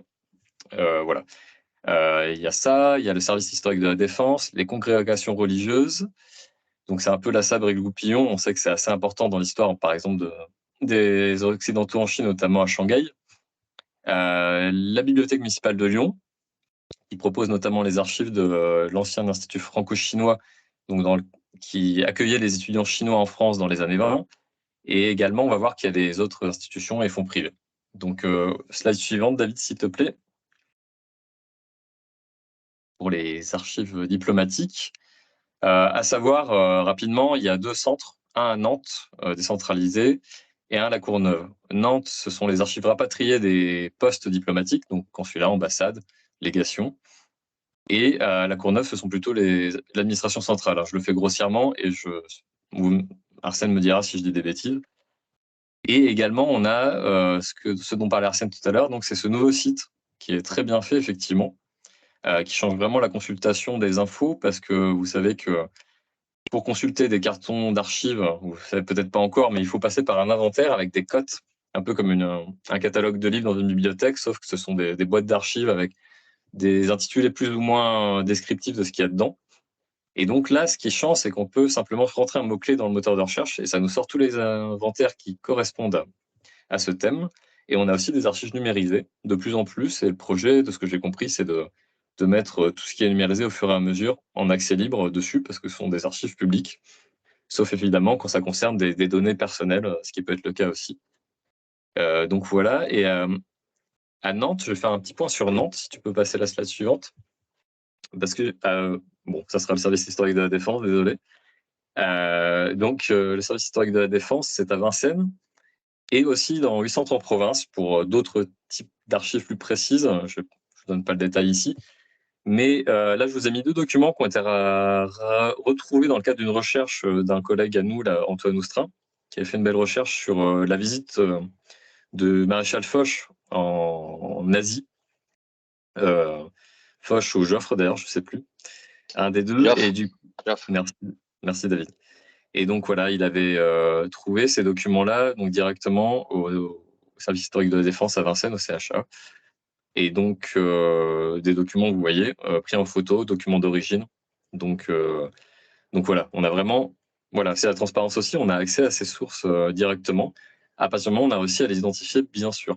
Et voilà, et comme vous le voyez, c'est possible de prendre des copies aussi des photos, de les demander. Voilà, ça dépend des centres d'archives aussi, s'il faut payer ou pas, dans quelles conditions, mais on peut toujours en général. Ensuite, on a également voilà, le centre des archives de Nantes. Donc quelques photos que j'ai prises cet été. Rapidement, on a donc le consulat de Shanghai, c'est un exemple, c'est pas depuis 1862, c'est 1848. Ça remonte un peu. Et aussi tous les postes diplomatiques qui ont existé en Chine. Je vous passe la liste dans le détail. Mais il y a même les consulats qui ont duré 10 ans et qui étaient au fin fond de la Cambrousse à l'époque, du point de vue occidental en tout cas, qui sont disponibles et consultables. Alors, juste à savoir, certains ne sont pas consultables en ce moment, certaines boîtes, à cause d'histoires d'amiantage liées à différentes phases d'entreposition. Et donc, c'est pas dit que ça sera pas désamianté un jour, mais en tout cas, il y a une partie des fonds qui n'est pas disponible. Notamment pour Shanghai, un certain carton, c'est un certain ensemble autour de la police, mais pas que. Et également d'autres postes consulaires, quelques-uns, je crois, Mouden par exemple. Et c'est signalé dans les inventaires. Donc voilà, comme vous pouvez le voir sur les photos, salle de lecture très confortable. Extérieur un peu hostile, vieux bâtiment militaire, poste de garde, il faut montrer patte blanche. Mais par contre, c'est vrai qu'une fois qu'on est à l'intérieur, le service est assez très détendu et très agréable. Donc il ne faut pas se braquer, on va dire, sur les difficultés d'accès non plus, même si elles sont réelles. C'est un droit, il faut juste savoir se renseigner, connaître les conditions. Et c'est ce qu'on essaye de faire, notamment en vous proposant ces notices que l'on met en ligne sur notre site au fur et à mesure. Donc voilà pour cette slide. Ensuite, quelques exemples de documents que j'ai trouvés donc, au fil de mes recherches cet été. Donc là, c'est de la sérendipité, comme dit Arsène. C'est-à-dire que bon, je me suis un peu garé aussi. C'est donc ça concerne donc l'amicale franco-chinoise de Shanghai, une association qui a été créée dans les années 30, donc dans la concession française, qui réunissait des Français de la concession et d'anciens étudiants chinois arrivés à des postes importants, des francophiles chinois. Donc vraiment une association franco-chinoise à parité. Et peut-être même dans la gestion, j'ai pas enquêté dessus. C'était pas mon sujet principal. Moi, c'était l'Alliance française. Mais j'ai trouvé ça et il y avait un personnage qui m'intéressait dans le cadre de ma recherche qui apparaissait dedans. Tout ça pour vous montrer qu'en fait, voilà, on a là la boîte d'archives qui correspond à une cote qui correspond en fait à la série 635 POA. C'est un peu obscur. Il y a 3 séries pour Shanghai ABC. 635 PO, c'est le poste de Shanghai. Et donc là-dedans, on a le carton 45 que vous avez sous les yeux, à l'intérieur duquel il y a plusieurs chemises. Et là, il y a cette chemise Association amicale franco-chinoise de Paris, ce qui est une erreur parce que c'est Shanghai. Donc c'est marrant parce que du coup, on se demande dans quelles conditions ça a été collecté et classé. Vous voyez que le carton est très ancien, les documents le sont tout autant, alors que la chemise est ancienne, le carton, lui, est tout récent, a été refait récemment donc pour la bonne conservation des papiers. Mais comme vous le voyez, ce sont les documents d'origine auxquels on a accès. C'est assez troublant de les avoir dans les mains parce qu'on a l'impression d'avoir affaire à un trésor. Il y a des petits morceaux qui se détachent des fois. Et pourtant, on a le droit. Tant que ça n'est pas numérisé, en tout cas, on y a accès. Et c'est vrai qu'il y a très peu de personnes dans les salles, alors qu'en fait, n'importe qui pourrait y aller. Bien sûr, il ne faut pas faire n'importe quoi. Il faut laisser des stylos-billes à l'entrée. Mais sinon, à l'intérieur, on a accès vraiment à ce qu'on veut. Par contre, c'est une masse conséquente d'archives à traiter, effectivement. Moi-même, j'ai dû faire, je sais pas, 2000 photos en 2 jours quand j'y suis allé. Donc voilà. Donc après, il faut s'organiser, trier. Un gros travail de débroussaillage à faire. Donc voilà pour Nantes. Ensuite, les congrégations religieuses. On a publié un article assez récemment là-dessus avec David, des petites notices de présentation. Donc 4 grandes compagnies, on va dire congrégations, il y en a peut-être plus, je ne sais pas, qu'on a identifiées pour l'instant en tout cas. Donc Compagnie de Jésus, les Jésuites, les Missions étrangères de Paris, les congrégations de la Mission, les Lazaristes, et les Filles de la Charité. Donc tous ces établissements-là, toutes ces congrégations et des établissements, pardon, à Shanghai, des écoles. Donc et en Chine aussi en général. Donc forcément, leurs activités ont laissé beaucoup de traces, et notamment les jésuites. Donc c'est la slide suivante. Évidemment avec Xu Jiawei, qui était un peu la Rome de l'Asie. Ils ont laissé beaucoup de traces, mais on peut imaginer que beaucoup a été perdu à cause des événements qui ont suivi la prise de pouvoir du Parti communiste en 1949. Ça, c'est une autre question. Donc voilà quelques exemples de ce qu'on peut voir avant. C'est assez bien organisé, c'est une toute petite salle, mais l'accueil est très agréable et un très bon conseil aussi. Et donc là, on a un carton qui concerne l'orphelinat de Toussé-Wei, qui était connu pour sa production d'objets d'artisanat et pour l'introduction notamment des arts artisanaux et des techniques artistiques européennes en Chine, en tout cas au XIXe siècle. Donc là, on a un carton, des sous-chemises, un extrait d'un rapport sur l'état de l'orphelinat dans les années 46 à 49, je crois, que je n'ai pas encore eu le temps de lire parce qu'il est assez long, mais c'est dactylographié. Et c'est là parce qu'en fait, ça a été envoyé à Paris. Savoir que les archives qui étaient à Shanghai ont soit été détruites, soit aussi assez sûrement confisquées et intégrées peut-être aux archives municipales ou à différents fonds un peu mystérieux. En tout cas, on n'y a pas accès facilement, mais on sait que, par exemple, certains musées locaux, comme le musée de l'orphelinat Toussé-Wei, ont des choses très intéressantes qui sont totalement absentes à Paris. Donc, notamment des dessins, des croquis, esquisses de vitraux ou autres. Voilà, de choses qui ont été posées sur place et beaucoup de livres notamment.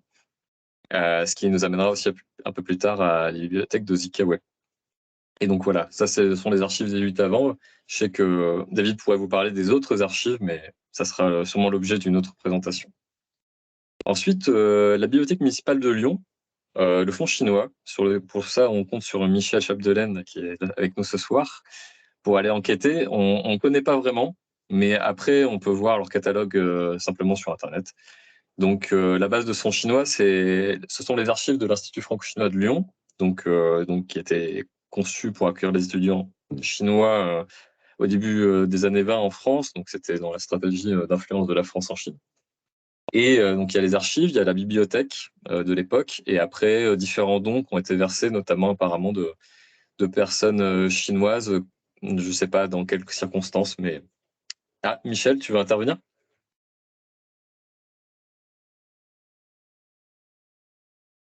Peut-être passer la parole à Michel. Michel, tu veux parler? Bon. Michel, il faut que tu enlèves ton mute. Ou sinon... Ah, ça y est, bonjour. Ouais, C'est bon, vous m'entendez. Oui, alors après une rapide enquête, mais je vais faire mieux dans quelques temps.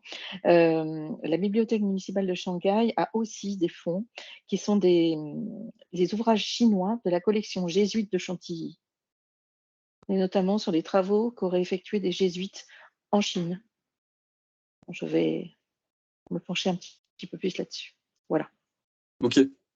Bah, écoute, très bien. Voilà, on identifie encore un fonds supplémentaire. Merci beaucoup. Donc voilà pour Lyon. Et ensuite, voilà, donc ça rejoint un peu ce que Arsène racontait tout à l'heure. En plus des organismes, on va dire, publics ou associés à l'État, on a des institutions privées. Enfin, bon, je m'égare un peu parce que effectivement, les congrégations religieuses ce sont des archives privées. Mais donc, on a aussi d'autres institutions et des fonds privés, personnels, on va dire plutôt. Donc, j'avais listé des entreprises ou des associations, comme l'Alliance française ou la Fonderie Paccard que David avait essayé de contacter. Les archives personnelles, donc, on a eu plusieurs cas à la Cité d'Histoire. Un descendant d'Ernest Frondon, consul de France en différents endroits en Chine au XXe siècle, ou encore très récemment Marie-Stille Prache pour l'écriture de son livre sur Larissa Anderson, cette danseuse russe à Shanghai dans les années 30, qui a consulté différents fonds personnels, ou encore des musées, comme les musées Guimet ou Tchernouski, qui ont leur propre bibliothèque, et aussi des institutions comme le Collège de France, par exemple, quand il s'agit de sinologues. J'avais, par exemple, trouvé des choses intéressantes sur l'Alliance française. Peu de choses, mais certes, quand même des choses aux archives, dans le fond, Paul Pelliot, parce qu'il était passé là-bas, et pour faire de la diplomatie universitaire à l'époque. Et donc voilà, donc ça illustre aussi la profondeur de champ qu'il peut y avoir au-delà des choses dans les plus identifiées, c'est qu'en fait, effectivement, comme il y a l'iceberg, on ne sait jamais où on peut puiser des choses sur ces sujets-là. Alors après, bon là, on est vraiment sur l'histoire de la France en Chine en général, donc ça va chercher très large, mais il ne faut pas hésiter à être curieux en tout cas et à regarder le Collège de France à sa base consultable sur Internet, par exemple. Donc il faut jeter un coup d'œil si on a un sujet sur la Chine. Voilà. Ensuite, slide suivante. Ouais, quelques exemples. La Fondation Alliance Française pour moi, du coup. Donc je suis passé à Paris. C'est assez marrant parce que du coup, ils ont un bureau où ils ont des bulletins donc, qui étaient édités par l'Alliance française à l'époque, par la maison mère à Paris. Ils ont des annuaires, ce sont des bonnes sources, mais par contre, leurs archives courantes, c'est très compliqué parce qu'elles ont été confisquées pendant la Seconde Guerre mondiale par les Allemands, emmenées à Berlin, récupérées par les Russes, rapatriées en 98 finalement, et sans qu'il y ait forcément des secrets d'État derrière. Voilà. Donc en fait, elles sont revenues, elles sont entreposées dans la banlieue de Paris, mais inaccessibles tant qu'elles ne seront pas traitées par les archives de la Courneuve, donc dans X années. Donc c'est assez frustrant, mais ils ne peuvent pas les communiquer. Donc ça, c'est un exemple particulier. La fonderie Paccard, je l'avais mis comme ça parce que je sais que David s'intéresse aux cloches qui ont été fondues pour la vallée de la Salouen, mais ce n'est pas accessible, apparemment. Enfin, ça existe, mais ils ne répondent pas beaucoup. Voilà. Mais sachez que là, les archives des entreprises existent aussi. On a aussi quelqu'un ce soir là qui s'y intéresse, je crois, pour notamment Air Liquide. Donc voilà, on espère un jour avoir des cas concrets de gens qui ont réussi à trouver des archives sur la Chine dans des fonds d'entreprise. Donc voilà, archives personnelles, rapidement, voilà, Ernest Frandon, c'était un album de ses photos qu'il avait fait éditer, qui est conservé dans la famille. Donc des photos dans le sud de la Chine, notamment vers Fuzhou. Donc très intéressant, un côté un peu ethnographique, enfin le regard ethnographique en tout cas que les Occidentaux portaient sur la Chine à l'époque, et également les archives de cette danseuse, donc Larissa Anderson, donc de belles photos qui permettent en fait aussi de saisir une partie des sujets, quoi. Ça, c'est plus aléatoire, évidemment, l'accès, parce qu'il faut arriver à contacter les descendants et avoir une relation qui se noue. Donc voilà, mais il ne faut pas hésiter, ça, c'est payant parfois. Donc voilà. En Chine, physiquement en Chine, donc on y vient. La Shanghai Library, donc il y a ce que vient de mentionner donc Michel, c'est intéressant. La Shanghai Library, du coup, alors ça c'est en ligne, mais il y a les archives de ProQuest. En fait, simplement, ce sont des journaux anciens de l'époque républicaine en Chine qui sont numérisés. Donc, si on s'inscrit à la Shanghai Library, on y a accès en ligne. Donc, pourquoi s'en priver pour 100 RMB par mois? Pas pour la vie, pardon. C'est n'importe quoi.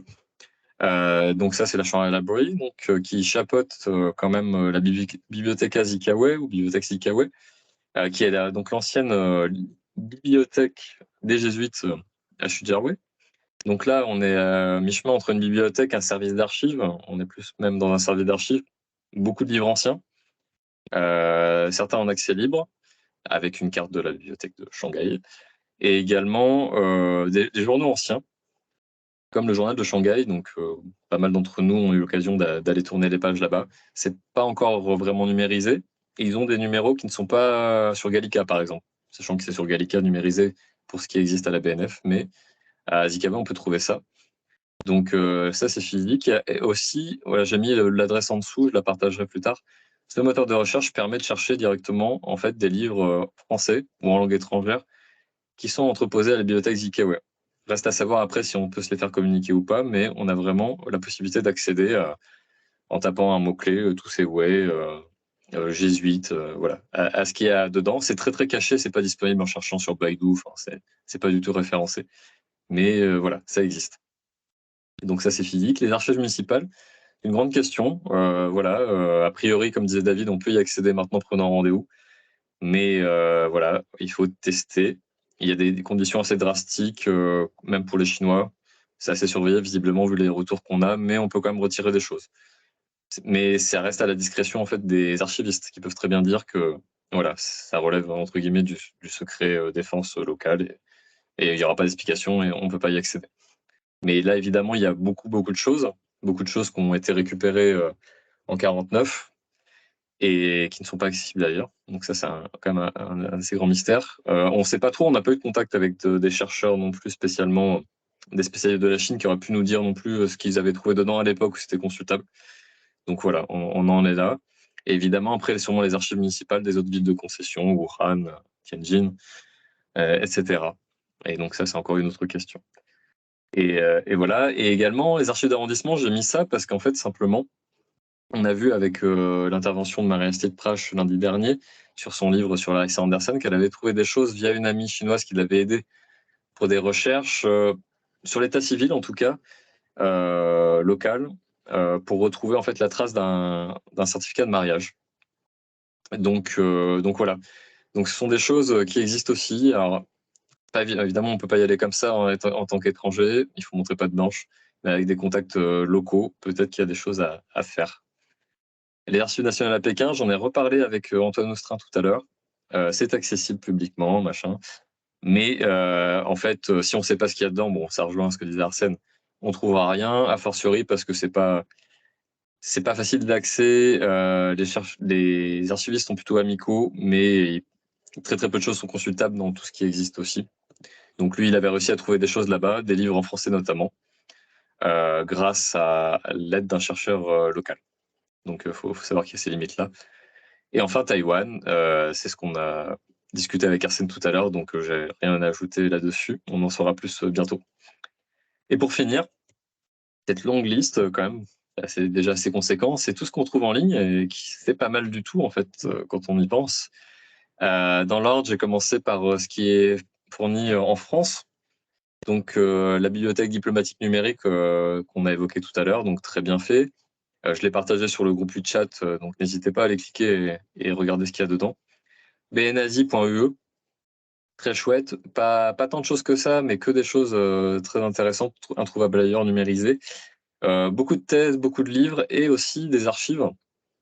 Par exemple, des archives de l'ancienne police de la concession internationale, des archives, des rapports d'activité de la concession, du conseil municipal de la concession française, par exemple. Donc des choses qu'on ne trouve pas ailleurs et qui sont quand même, mine de rien, assez pratiques. Donc ne pas hésiter à aller jeter un coup d'œil dans ces rapports-là. Des fois voilà, on tombe sur un truc qui concerne le sujet qui nous intéresse. Donc peut-être plus à orienter un peu Shanghai, mais pas mal.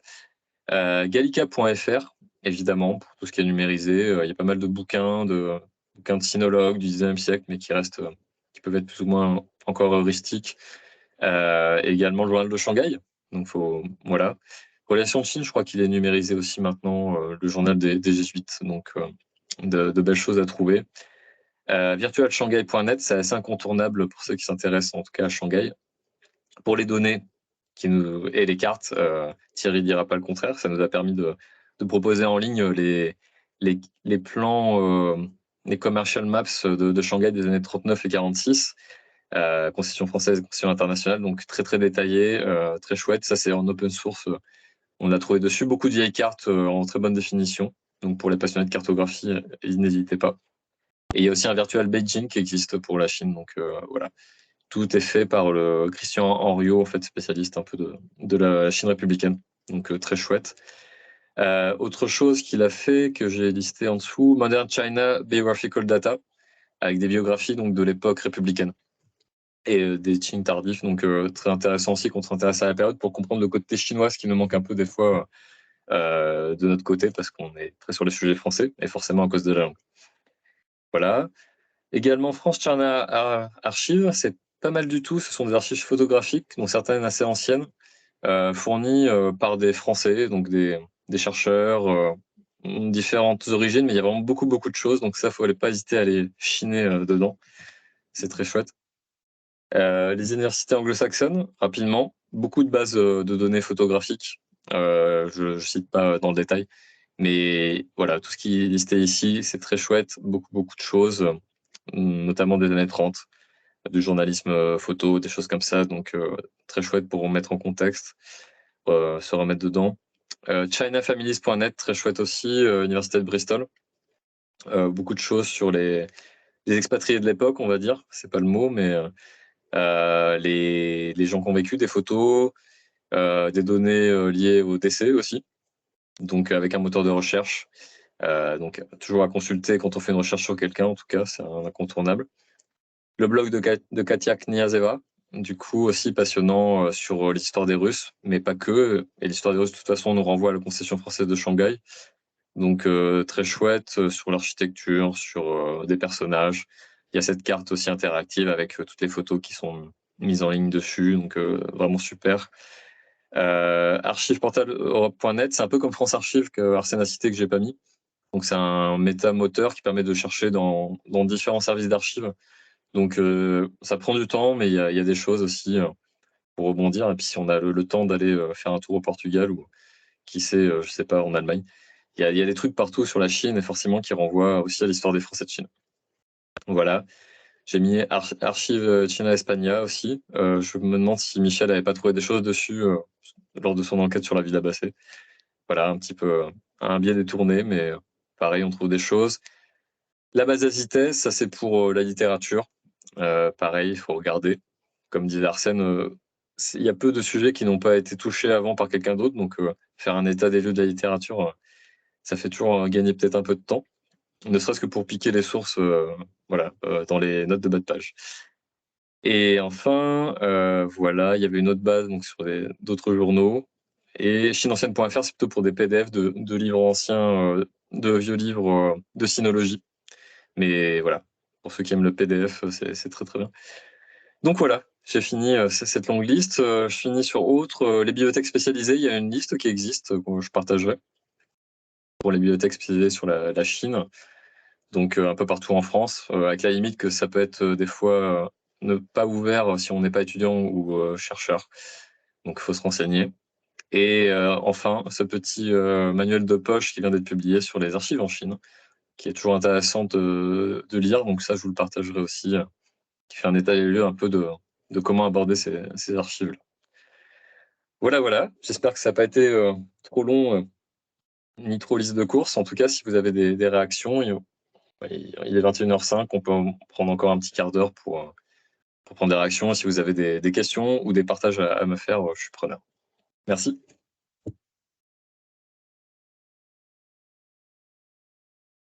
Alors, il y a des questions, je vois. Oui, Allez-y. juste ajouter les archives nationales pour les bateaux qui dépendaient de la Compagnie des Indes et qui faisaient escale à Canton. Donc vous avez tous les journaux de bord qui sont disponibles aux archives nationales. C'est numérisé? Ah non, non, c'est pas numérisé, malheureusement. D'accord. Bon, en tout cas, c'est bon à savoir, par exemple. Merci beaucoup. Je vais l'ajouter. On a une question de Thierry qui demande quid des archives à Hong Kong. Peut-être Arsène, tu as une idée? Oui, bah, c'est une très bonne question. Alors, en fait, en France, je pense que si on pique un peu dans tout ce qu'a pu donner de très précieux Christophe, c'est sûr qu'il y a des choses. Moi, j'ai souvenir, notamment lorsque je lisais des trucs sur les envoyés, les attachés militaires en France, donc dans le OSHD, il y a toujours des choses. De manière générale, en fait, pour compléter des trucs qui concernent la Chine, il y en aura dans quasiment tous les services d'archives. Là, ce que Christophe a fait, qui est très bien, c'est d'identifier ceux où le fond est cohérent et particulièrement profus. Alors peut-être que je rajouterais pour Christophe les archives nationales d'outre-mer à Aix-en-Provence. Ça, c'est Ah oui. vraiment un fonds quasiment infini. Pour Hong Kong, alors moi, je n'ai pas d'expérience là-dessus, sauf avec la banque, les archives des banques. Souvent, les banques ont un service d'archives propre, et les banques chinoises beaucoup, la HSBC et tout. Enfin, franchement, n'hésitez pas à regarder là-bas, c'est très intéressant. Et à Hong Kong, forcément, il faut aller côté anglais. Les archives nationales en Angleterre, les archives commerciales, les archives des chambres de commerce, la chambre de commerce de Lyon, tout ça, c'est très lié à Hong Kong. Voilà, de manière générale, je pense qu'il y a d'ailleurs beaucoup de choses sur le commerce vis-à-vis de Hong Kong. Maintenant, en Chine, je saurais pas dire. Très bien. Une autre question? Oui, c'est ce que j'allais dire. S'il n'y a pas de questions, tu peux conclure. Ah. Marie-Noël? Non, il y a une question de David et je vois Marie-Noël qui fait un signe. Donc, on va commencer avec David qui a levé la main d'abord. C'est pas très... Mais vas-y. Pardon. Oui, merci. C'est juste une question par rapport à ce qui a été déjà exploré par la communauté française en Chine. Est-ce qu'il y a des sujets qui ont été moins brossés que d'autres qui nécessiteraient de s'y pencher davantage par rapport à ce qui a déjà été exploré en particulier?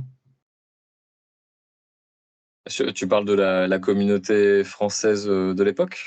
Ou tu parles de nous, en fait? Oui, enfin, sur l'histoire des Français en Chine, l'histoire des relations franco-chinoises, est-ce qu'il y a des périodes qui ont été, ou des sujets qui ont été moins explorés que d'autres, à votre connaissance?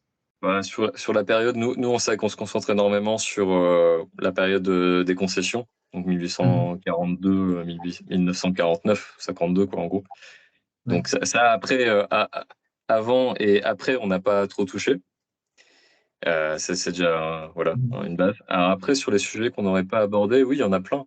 Ouais, c'est Ouais. vaste sujet, hein. Il y a pas de réponse, malheureusement, beaucoup de choses.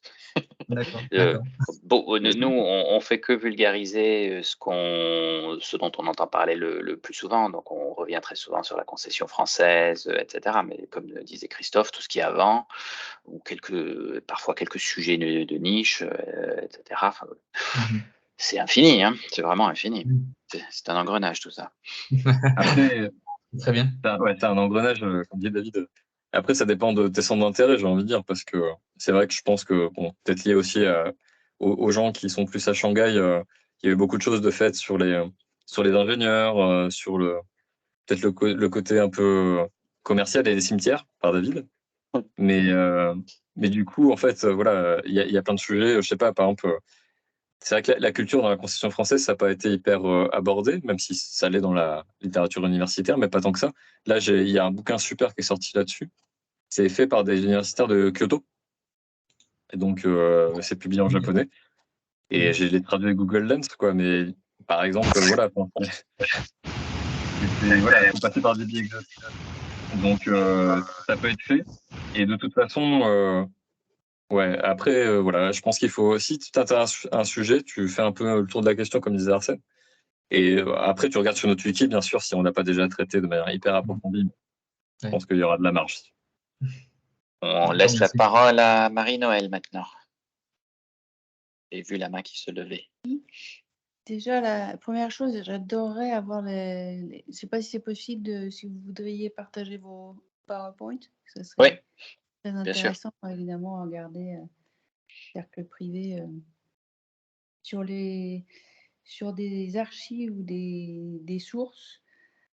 Si on regarde si on est intéressé par les sources graphiques, les fonds photos alors dans les connus, il y a Albert Kahn, qui a un immense fonds sur l'Asie, mais aussi sur d'autres fonds européens comme Beato, les Italiens beaucoup, et les journaux qu'on trouve facilement numérisés comme la Revue des Deux Mondes ou l'Illustration, qui peuvent être aussi des sources et que vous connaissez sans doute bien.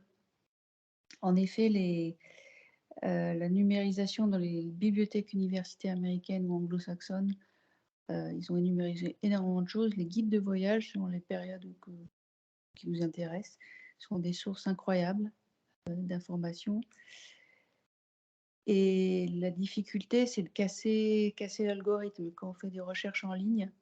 Ce que disait un petit peu Arsène aussi, c'est systématiquement casser l'algorithme en insistant sur des mots-clés pour petit à petit le moteur de recherche comprenne qu'on cherche pas, enfin que ça sert à rien de vendre des voyages touristiques ou autres. Ça, c'est un peu compliqué. Donc, si vous avez des outils sur les recherches booléennes pour aider, parce que vous parliez beaucoup, tous les deux, vous avez beaucoup évoqué la difficulté d'accéder, de faire la recherche justement dans le moteur de recherche. Donc, si vous avez des trucs, des astuces, les classiques des recherches booléennes, enfin des choses comme ça peut être extrêmement utile. Et ça fait partie ça peut beaucoup décourager déjà le fait de pas trouver. Et sur les fonds, comme vous disiez, les banques, la HSBC à Londres, ils répondent, ils sont très aimables, ils répondent aux mails et ils facilitent l'accès, ils envoient éventuellement des pré-listes, des prêts d'inventaire, donc ça c'est pas mal. Et l'équivalent de ce qui était en gros le ministère des Affaires étrangères anglais, il y a beaucoup de choses, notamment ils ont aussi des fonds, bizarrement des fonds photos privés liés à des entreprises. Et on peut trouver pas mal d'informations par le biais de l'image. Le biais de la photographie peut être un moyen de retomber sur des fonds écrits. Donc, il faut vraiment ne pas hésiter à croiser les informations. Les musées d'art ou les fonds comme la bibliothèque Forney, par exemple, à Paris, qui est spécialisée beaucoup sur le graphisme, les arts déco, si on rentre dans le registre des arts, on va avoir énormément de choses. Et les fonds, ce qu'on trouve en ligne sur Taobao, sur Le Bon Coin, sur eBay, quand on peut aussi trouver des fonds privés qui sont en vente, notamment des cartes. Il faut chercher, pareil, mots-clés, mais on trouve beaucoup de choses.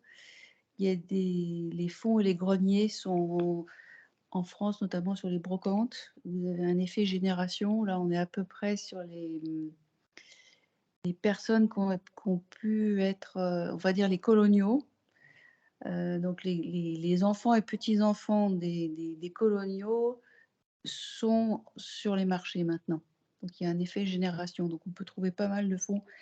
Et dans des régions comme Angoulême, l'Angoumois ou les villes portuaires, Toulon, Brest, où vous allez avoir des médecins, des médecins militaires, des professions comme ça. Et ça sort. C'est en train de sortir des greniers vers l'occasion, les brocantes, etc. Donc, c'est des sources un peu bizarres, mais où on peut trouver des choses. Donc, ça sera au hasard des recherches, mais pas hésiter, en tout cas, sur la recherche en ligne, il y a pas mal de choses. Avec des moralités qui sont ce qu'elles sont, c'est-à-dire de vendre des choses qui éventuellement ne devraient pas être sur des marchés privés. Parfait. Merci. Ok. Merci, c'est très, très chouette, un très chouette complément. Est-ce que, ouais, il y a encore une question, une dernière, ou on s'arrête là? Je vois pas de questions. Tu peux conclure. Ok. Bah, merci beaucoup. Ouais, on va conclure parce qu'on a déjà dépassé d'un petit quart d'heure. Merci beaucoup à Arsène pour son intervention. C'était vraiment super riche et super accessible. Et merci à vous tous d'être venus pour partager ce moment. Et voilà, on espère que ça vous a servi à quelque chose. Si vous avez des questions, n'hésitez pas à revenir vers moi, vers David, à travers le groupe ou à travers le site. Voilà, il y a pas mal de choses qui seront mises en ligne au fur et à mesure de l'année sur les archives. Enfin, des petites notices, petites choses auxquelles on pense, notamment en faisant ce club ce soir. Voilà, et peut-être que David, tu as annoncé le sujet du prochain club recherche? Oui, alors pour compléter ce que tu viens de dire, merci beaucoup à Arsène, parce que ça faisait de longs mois qu'on voulait faire quelque chose sur le sujet des archives, et je pense qu'on a, grâce à toi, fait quelque chose de qualité. Donc même si tu n'as pas voulu te mettre en avant, voilà, tu as pris le temps de bien préparer ça. Tu as passé presque 2 heures avec nous, et c'était très clair, et je pense que ça permettra de mettre la main à la pâte, ou en tout cas de pousser un peu les gens qui se disaient: «Ça me fait peur», pour se rendre compte qu'en fait, c'est un lieu fascinant. Enfin, les archives sont un lieu fascinant où on peut trouver beaucoup de choses, et il faut juste un peu de méthodologie. Donc merci pour ça, merci pour tout. Merci pour Christophe d'avoir modéré la soirée. Et donc la prochaine version du club recherche, on souhaite la faire avant les vacances de Noël. L'idée, ça serait de monter peut-être une petite équipe. On a beaucoup de contenu sur le site internet. On a 250 articles qui sont sous un format wiki, donc partageable, améliorable. Ça demande un peu enfin, c'est nos archives d'une certaine façon. Il faut un petit peu les classer. Donc, il faudrait, dans un prochain club recherche, qu'on vous présente ce qu'on a, et puis essayer d'identifier qui pourrait aider à faire quoi pour rendre cette database de connaissances qui est juste fascinante, un peu plus navigable, on va dire. Et donc, voilà, ça sera le prochain sujet, ça sera de travailler un peu sur nos propres archives en interne. Voilà une belle conclusion. Merci à tous. Vous restez donc en contact avec nous. Vous connaissez nos réseaux sociaux. On est sur WeChat, mais plus que. On a ce super site internet, comme vous savez. On est très actif sur LinkedIn, qui est un peu mon nouveau truc en ce moment. Mais voilà, sur YouTube. Donc, on va uploader cette soirée sur YouTube, et vous pourrez la revoir. Et puis le PowerPoint, on le partagera. C'est pas un problème. Voilà. Merci à tous. Bonne soirée.